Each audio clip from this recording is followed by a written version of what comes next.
అందరికీ నమస్కారం. కువైట్లో కానూన్ ప్రకటించిన విషయం అందరికీ తెలిసిందే. అలాగే ఈ యొక్క కానూన్లో అప్లై చేసుకోవాలంటే ఏ పత్రాలు అవసరం అని చెప్పి చాలామంది భారతీయులు అడుగుతూ ఉన్నారు. ఈ యొక్క కానూన్లో అప్లై చేసుకోవాలంటే మా దగ్గర ఎటువంటి పత్రాలు ఉండాలని చెప్పేసి అడుగుతూ ఉన్నారు.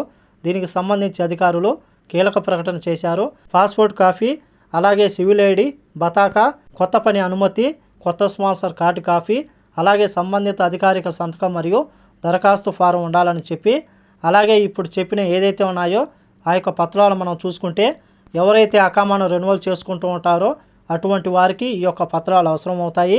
పాస్పోర్ట్ కాపీ, బతాకా, కొత్త పని అనుమతి, కొత్త వర్క్ పర్మిట్, అలాగే కొత్త స్పాన్సర్ కార్డు కాపీ, అలాగే ఆ యొక్క యాజమాన్య యొక్క బతాకా కావాలి.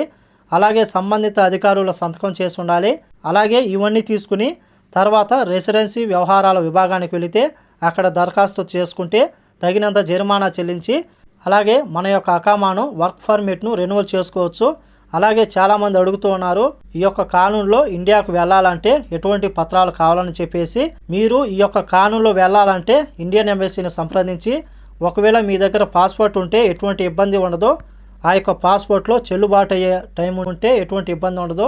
ఒకవేళ మీ దగ్గర పాస్పోర్ట్ కానీ బతాకా కానీ వీసాకు సంబంధించిన ఎటువంటి పత్రాలు లేకపోతే ఇండియన్ ఎంబసీని సంప్రదించి వైట్ పాస్పోర్ట్ను చేయించుకుని రెసిడెన్సీ వ్యవహారాల విభాగానికి అక్కడ మీరు దరఖాస్తు చేసుకుంటే ఈ యొక్క కానూన్లో మీరు జరిమానా చెల్లించకుండా ఇండియాకైతే వెళ్ళొచ్చు. మరిన్ని వివరాలకు ఇండియన్ ఎంబసీ అధికారులను సంప్రదించి మరింత సమాచారం తెలుసుకోవాలని కోరుకుంటూ, అలాగే ప్రస్తుతం కువైట్లో ఉన్న భారతీయులందరూ ఇండియన్ ఎంబసీని సంప్రదించి పాస్పోర్ట్లు లేని వారు వైట్ పాస్పోర్ట్కు అప్లై చేసుకోండి. ఈ యొక్క 3 నెలల్లో మీరు ఏదో ఒక రోజైతే ఇండియాకు రావచ్చు. కాబట్టి ఈ వీడియో నచ్చితే లైక్ చేయండి, షేర్ చేయండి, సబ్స్క్రైబ్ చేసుకోండి. నెక్స్ట్ వీడియోలో మళ్ళీ కలుద్దాం. జై హింద్.